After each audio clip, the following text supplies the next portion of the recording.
Bismillahirrahmanirrahim. Assalamualaikum warahmatullahi wabarakatuh. Kembali lagi di dalam pembelajaran geografi.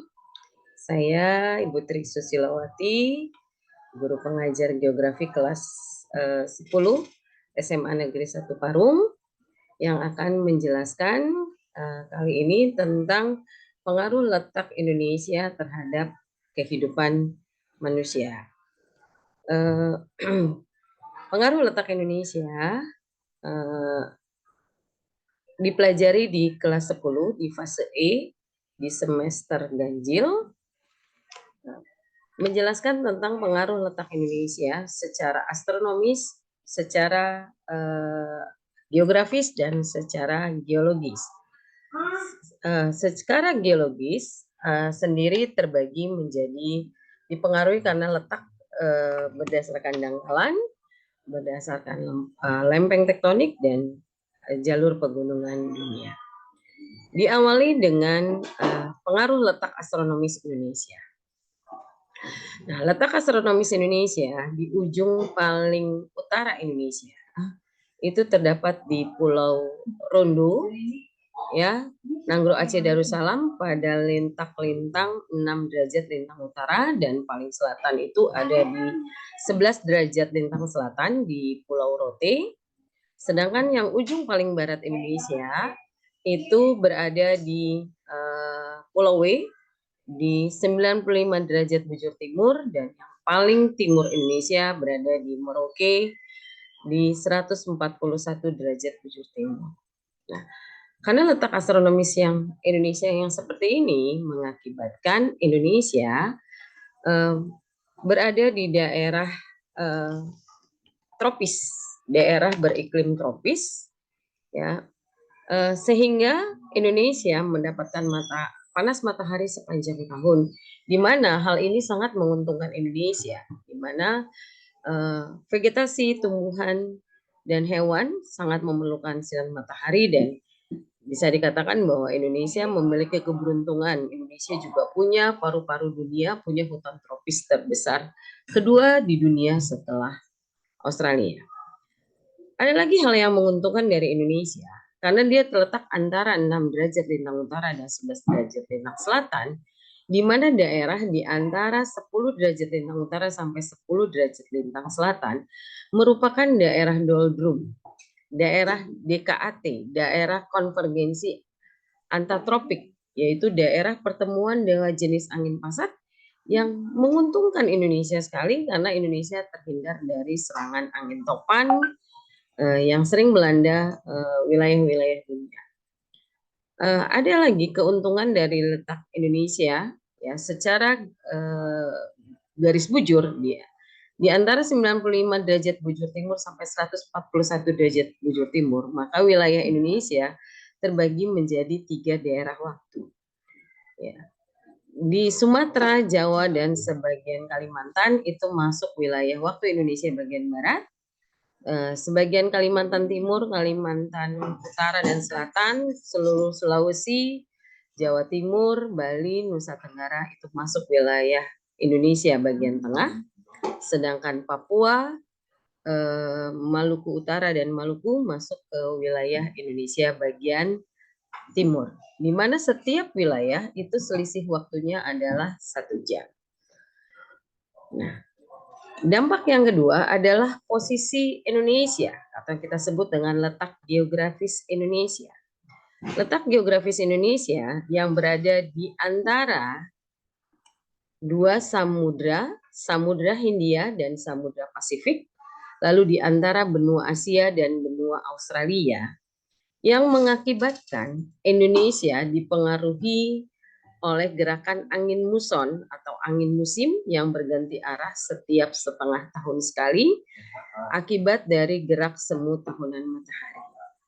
Nah, akibatnya Indonesia mengalami pergantian musim 2 kali dalam setahun, di mana pada saat bulan Oktober sampai bulan April bertiup angin muson barat dari Asia ke Australia yang mengakibatkan Indonesia mengalami musim penghujan. Sedangkan di saat bulan April sampai Oktober, di mana bertiup angin dari benua Australia ke Asia, di mana saat itulah Indonesia mengalami musim kemarau.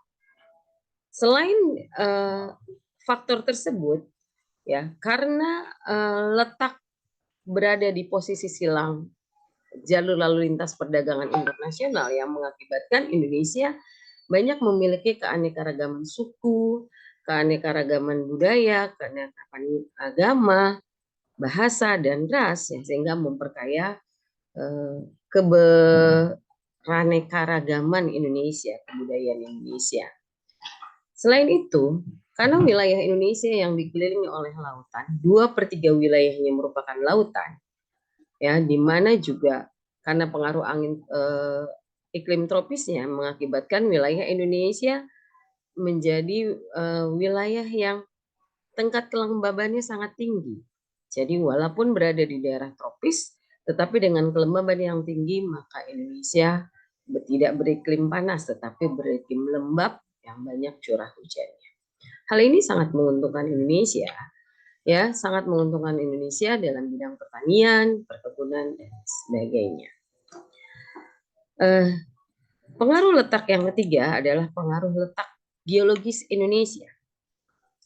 Pengaruh letak geologis Indonesia yang pertama bahwa Indonesia berada di daerah dangkalan. Kalau di peta di sini dilihat bahwa daerah dangkalan sebelum zaman es itu merupakan satu daratan. Jadi wilayah Indonesia bagian barat dulunya menjadi satu daratan dengan benua Asia. Sedangkan wilayah timur Indonesia dulunya menjadi satu daratan dengan benua Australia yang kita sebut dengan dangkalan Sahul. Ya, sedangkan wilayah Indonesia bagian barat merupakan daerah dangkalan Sunda. Nah, batas antara dangkalan Sahul dengan dangkalan Sunda inilah yang disebut dengan wilayah tengah Indonesia, ya, yang memiliki flora dan fauna yang khas. Nah, akibat dari letaknya berada di daerah dangkalan Sunda di sini, maka hewan-hewan dan vegetasi yang ada di Indonesia bagian barat itu sama dengan jenis hewan dan vegetasi yang ada di benua Asia. Sedangkan di daerah dangkalan Sahul, Papua, Nusa Tenggara dan sekitarnya, vegetasi dan faunanya itu hampir sama dengan fauna yang ada di benua Asia. Ini mempengaruhi Indonesia, di mana akhirnya Indonesia memiliki keanekaragaman hayati dan keanekaragaman yang sangat melimpah, yang merupakan potensi ekonomi yang sangat luar biasa jika di Indonesia. Lalu letak geologis yang kedua, yang disebut dengan pengaruh letak lempeng tektonik, ini nanti juga akan dipelajari di materi tentang litosfera di semester kedua. Ya, Indonesia berada di daerah pertemuan 3 lempeng besar dunia dan 1 lempeng kecil dunia. Ya, lempeng besar Indonesia, kita lihat di sini bahwa Indonesia merupakan bagian dari lempeng Eurasia. Lalu di tepiannya juga bertemu dengan lempeng Indo-Australia, lempeng Pasifik, dan lempeng Filipina.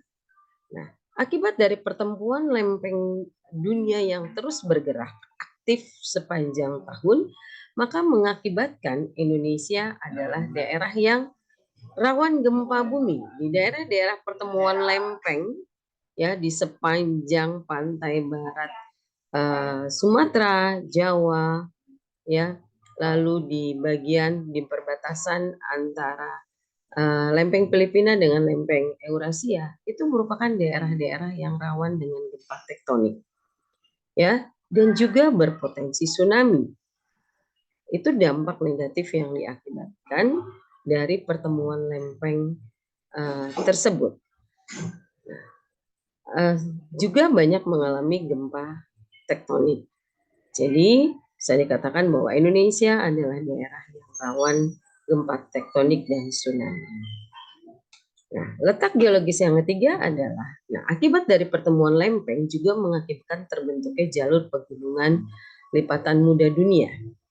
Nah, jalur lipatan muda dunia yang pertama adalah Sirkum Mediterania, yang diawali dari Afrika bagian utara, di Eropa bagian selatan, terus ke kawasan pegunungan Kaukasus, Karakorum, pegunungan Himalaya, Arakanioma di Myanmar, lalu tenggelam di Laut Andaman, dan bercabang dua masuk ke wilayah Indonesia menjadi busur dalam dan busur luar Indonesia dan berakhir di Kepulauan Banda. Sedangkan jalur sirkum Pasifik yang diawali dari pertemuan lempeng Pasifik dengan Amerika membentuk jalur pegunungan yang melewati Amerika bagian utara, Semenanjung Kamchatka, Kepulauan Jepang, Taiwan, dan masuk ke wilayah Filipina dan bercabang dua ke Indonesia, masuk ke menjadi punggung pegunungan di Pulau Sulawesi dan menjadi punggung pegunungan di Papua dan berakhir di Australia. Karena pertemuan dua jalur lipatan muda dunia, sirkum Mediterania dan sirkum Pasifik ini, mengakibatkan Indonesia memiliki banyak gunung api. Ya, ada 140 gunung vulkanik dan non vulkanik di Indonesia. Di mana hal ini ada sisi positifnya, ada sisi negatifnya. Sisi positifnya adalah banyaknya gunung api di Indonesia mengakibatkan Indonesia memiliki tanah yang subur dan juga banyak terjadi hujan orografis, hujan yang terjadi di daerah pegunungan. Lalu kaya dengan bahan tambang. Ya, belum lagi potensi pariwisata yang sangat melimpah dari keberadaan gunung-gunung yang ada di Indonesia. Dampak negatifnya adalah rawannya bencana vulkanis dari gunung-gunung api yang ada di Indonesia. Hal itu memperkaya Indonesia. Tetapi ada salah lagi bahwa akibatnya karena wilayah lautnya juga Indonesia kaya dengan biota-biota laut yang merupakan potensi ekonomi yang sangat besar di Indonesia, di mana sebagian besar banyak orang Indonesia yang bekerja menjadi nelayan karena laut Indonesia dengan kondisi yang perairannya hangat, maka di situ berkumpulnya hewan-hewan biota-biota laut yang merupakan potensi perikanan laut yang sangat besar bagi pengembangan ekonomi Indonesia. Sekian penjelasan tentang dampak letak Indonesia terhadap kehidupan di Indonesia, baik secara astronomis, secara geografis, maupun secara geologis. Terima kasih, sampai ketemu di pembelajaran selanjutnya. Assalamualaikum warahmatullahi wabarakatuh.